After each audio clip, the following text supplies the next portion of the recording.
Jahron, I know you weren't here last year, but I asked Coach Levy this earlier. You're halfway through the season. You guys are 4-2 after a 2-10 season last year. Has this kind of lined up with where you felt like this team could be preseason? Yes, most definitely. We still got a lot of ball ahead of us. I feel like we still are in a pretty good spot, especially coming off of the season last year. So, as a team, we still have all of our dreams and goals in front of us. Steve? You got a little bit banged up earlier this year, but you played through it. And how do you feel now, kind of going into the second half, both physically and mentally? Physically, I feel way better. Definitely a much-needed bye week. Mentally, just continuing to prepare every week. Paul and Bill? Jahron, obviously you played a lot of college football before you got here, but it seems with each passing week your reps have increased here. Was there a moment where the learning curve kind of started to slow down for you in the SEC, or did it take a while to get used to this level? I would say I was adjusted pretty fast. It really was no much different ball to me.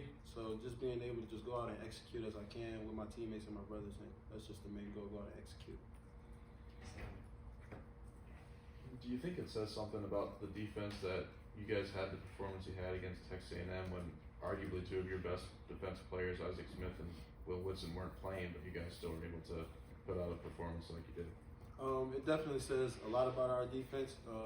I feel like we have the potential to be one of the best defenses in the country.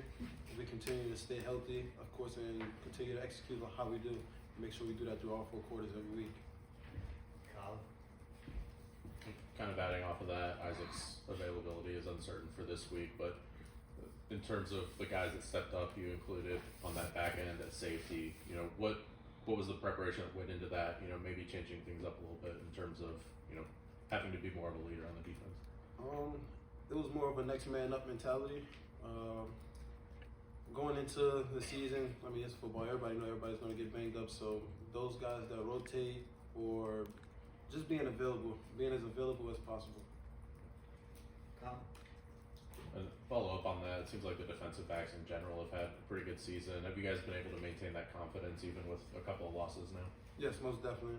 We still have the best ball ahead of us. That's the best part about it. So continuing to grow as a defense, continuing to grow as a secondary, and reach our full potential and be one of the most dangerous secondaries in the country.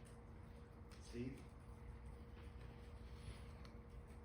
Kind of along those lines, I mean, you guys have been able to avoid the big bust a lot of times this year, and you've got multiple corner groups that are playing out there. What's that communication level been like, kind of rotating those corners in and out, but you guys on the back end kind of remaining somewhat constant in your performance? Quarterbacking the defense, pretty much getting everybody lined up, making sure everybody's on the same page, communicating. Everybody knows their job responsibility, but communication is just a confidence thing with communication. Danny? The Florida quarterback seems to be able to be a guy that can make plays with his legs and his arms. Just talk about having to go against another quarterback like that. He's a dangerous player. We just have to be able to limit him. We got to limit him as much as possible. Can't allow him to create plays on their side of the ball. Pretty much just pressure him and limit him. Anything else for Jahron?